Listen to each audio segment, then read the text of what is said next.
A Moodle site can feel perfectly safe while it's running inside a virtual machine on your own computer. But move that same installation to a server with a public IP address, and the rules change. The internet can now reach anything the server is listening on. So before we give Moodle a domain and HTTPS, let's make sure the public can reach only the website. In previous videos, we installed Moodle, set up cron, and used Mailpit to catch the email Moodle sends out. All of that was built inside a private VM, a place where a service can listen on the network and still be completely unreachable from the outside. I have now rebuilt that same setup on a public server.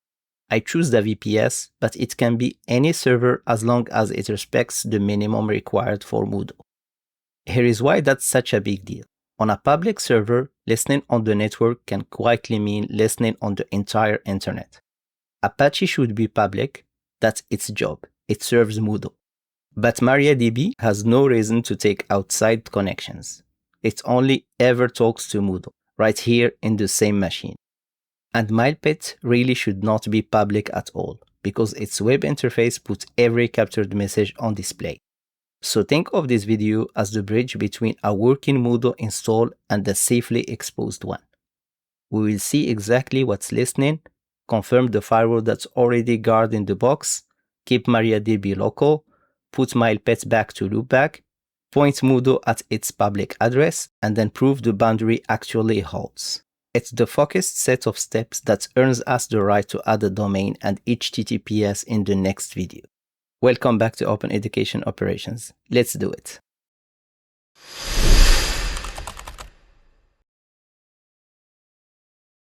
Let's start by asking the server a simple question. Who is listening? This lists every TCP port that's open and accepting connection, along with the process sitting behind each one. Now the port matters, but the address in front of it matters just as much. When you see 127.0.0.1, that's the loopback interface. Only the server can reach it. When you see 0.0.0.0, the service is listening on every interface the machine has, and on a public server that can include the open internet, unless a firewall is standing in the way. The IPv6 version of the same idea shows up as two columns inside square brackets. So the target we are aiming for is easy to say out loud. Apache public, MariaDB and Mailpit local. Right now, not everything matches that. But before I touch a single service, I want to look at the thing that's already protecting all of them, the firewall. Ubuntu ships with UFW, the uncomplicated firewall. And for the safety reason I mentioned up top, I switched it on before recording. So right now I am verifying it, not enabling it for the first time. Let's see what it's doing using this command. There it is, UFW is active. The default incoming policy is deny, which means unsolicited inbound traffic gets blocked unless we have explicitly allowed it. Normal outbound traffic still flows freely. Now let's look at which application profiles this server is using. App list shows the application profiles UFW already knows about. These are convenient name definitions that let us work with services instead of entering their port numbers manually. Let's inspect the two profiles that matter here, starting with OpenSSH. OpenSSH is the standard SSH service, so the one keeping my remote access open, so this rule has to stay. Now the web profile. I am showing Apache full because it's the profile most people reach for by default. But look closely at what it opens. Two ports, 80 for HTTP and 443 for HTTPS. Here is the catch. We don't have HTTPS yet. There is no certificates and nothing is listening on the ports 443. And the firewall rule does not start a service. It only opens a door. So opening 443 today would just leave a door open to any empty room. I would rather not. For this video, we only need HTTP on port 80. And that's exactly what the firewall is already allowing. We will open 443 in the next video, at the moment we install the certificate. So the port and the service go live together. As you can see, the rules confirms it. SSH and HTTP on port 80 are allowed, and nothing else. No 443 yet, nothing for MariaDB or Mailpit. So the firewall is already keeping Mailpit off the public internet. If you are following along and your UFW is still off, the companion guide walks through the safe order to turn it on. Allow SSH first, then Apache, verify the rules, and only then enable it. But I don't want the internet safety resting on a single layer. So next, let's make each service listen only where it should, starting with the database. Back in the installation video, we created the Moodle database account as Moodle user at localhost. And Moodle talks to the database right here on the same server. There is simply no reason for MariaDB to accept connections from the outside world. Let's confirm it doesn't, first at the network level using this command. On this Ubuntu install, MariaDB is already bound to the loopback address. Exactly what we want. Let's confirm the same thing from MariaDB's own point of view. The loopback address. So MariaDB only accepts TCP connections through local loopback. One more check, the account itself. And there it is, Moodle user tied to localhost. So the database already has two boundaries working together. The server listens locally and the account is scoped locally. I am not going to edit a configuration that's already correct just to make the video look buzzier. If your output shows 0.0.0.0, a public address, or an unexpected IPv6 listener, stop here and set bind address to the loopback address before going on. Those exact steps are in the command guide. MariaDB is behaving itself.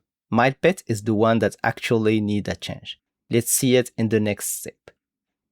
Here is the Mailpit service we built in the previous video. Let's look at how it's currently defined. Notice the start command says nothing about where to listen, so Mailpit falls back to its default. And by default, the web interface listens on 0.0.0.0 port 8025 and SMTP on 0.0.0.0 port 1025. So every interface, including the public one. Inside our private VM, that was harmless. On a public server, it is not. Mailpit's SMTP has no authentication or encryption by default, and its web interface will cheerfully show anyone every message it has got, including those password reset links. We can bolt on authentication and TLS, but that's a lot of machinery for a small private lab tool. The cleaner design is to make Mailpit listen locally only, and reach it through SSH when we need it. And rather than rewrite the unit file from the last video, I will add a small drop-in override. First, the folder systemd looks in for pre-service overrides.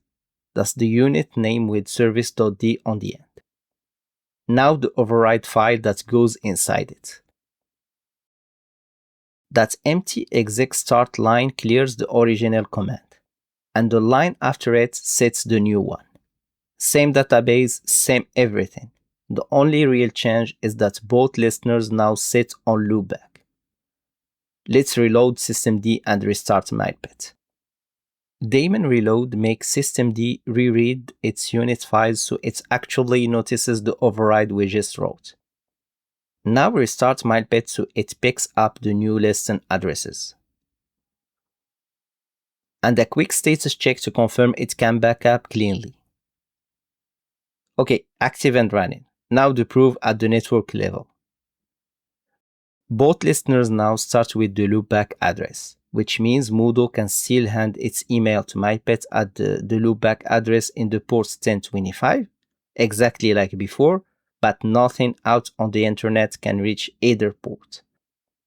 We didn't remove Mailpit, we just changed the road you take to get to it. So let's drive that road next. Because the Mailpit interface is not public anymore, typing the VPS address and port 8025 in my browser won't work. And that's exactly the point.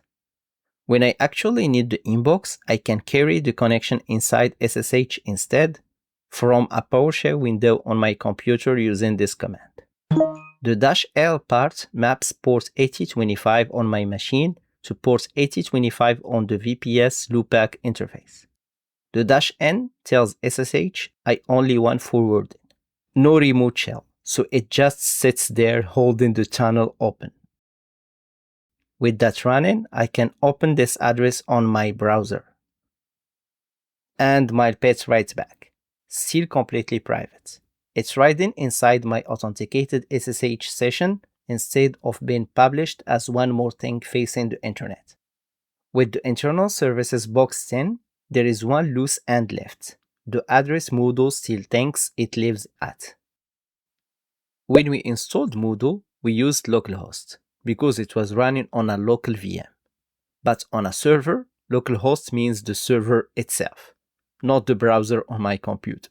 So until we configure the domain in the next video, Moodle needs to use the server's public IPv4 address as its temporary home address.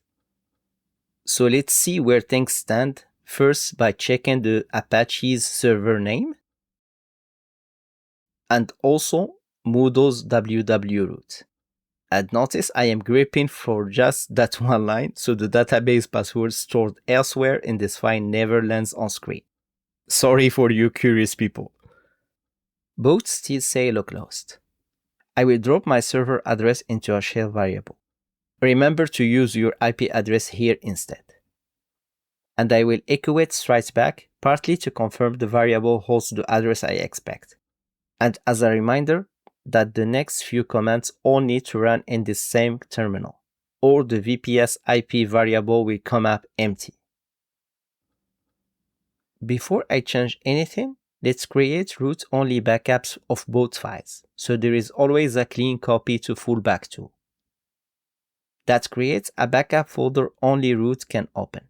First, a copy of the Apache virtual host, and then Moodle's config.php.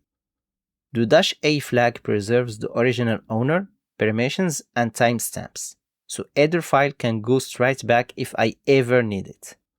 Now let's swap localhost for the IP in Apache's server name, and then do the same in Moodle's www root. Please, if you already used your server address there installed, just check the values and skip these two swaps. Before reloading, I will test the Apache configuration so a typo can never take the site down. If the result is syntax OK, it's safe to apply. And a reload rereads the configuration without dropping any connection that's already in progress. So let's do it using this command. And finally, let's purge Moodle's caches so every generated link uses the new address. Now let's test if Moodle answers on the server IP straight from my computer. Great, we can now access Moodle. One honest caveat, this is plain HTTP, and it's temporary. Until HTTPS is in place, I won't put real users or anything sensitive through this address. No valuable credentials over an entrusted connection. Remember this. Next video, this IP becomes a proper domain and a trusted certificate. For now, let's make sure everything is exactly where it should be. Two final checks before we wrap. First, config.php. It holds the Moodle database password, so Apache needs to be able to read it. But it should never own or change it. So the expected result here is to have root :www data mode 640. This is exactly what we do in the installation video and still exactly right. Now one last look at the listeners that matter. And there is the finished boundary in a single view. SSH and Apache on port 80 are public. Port 443 shows nothing at all. There is no HTTP service listening yet. And we haven't opened that port on the firewall either. Both arrive together in the next video. And MariaDB, Mailpit's SMTP, and Mailpit web interface are all sitting on the loopback address. Let's see if the firewall agrees using this command. Now let's check it the most convincing way possible, from outside the server. I will use this command first for the port 80. That's the web port, and it should connect. Now the Mailpit port, the one we just made private, which should be refused or simply timed out. Port 80 connects, the direct Mailpit connection fails. That's both halves of the proof, the configuration on Ubuntu and the reality a remote computer actually sees. Because that's the whole game here. Private should mean private from the outside, not just on paper. One last thing I set up off camera, the DNS record. I have already pointed an e-record for moodle.openeducationoperations.com at the server. I am showing you the finished record rather than creating it live, because DNS changes can take a while to propagate. And trust me, watching a cache expire is not exactly rewriting television. So here is where we have landed. The Moodle website is reachable, the database and Mailpit are private, the firewall allows only what we choose, and the domain is already aimed at the server. The only things still missing are the domain inside Moodle and HTTPS itself. And that's precisely the next video, where we will configure Apache for moodle.openeducationoperations.com, update Moodle's canonical URL, get a trust let's encrypt certificate, redirect HTTP to HTTPS, and confirm the whole thing renews on its own. Thanks for watching, and I will see you in the next one.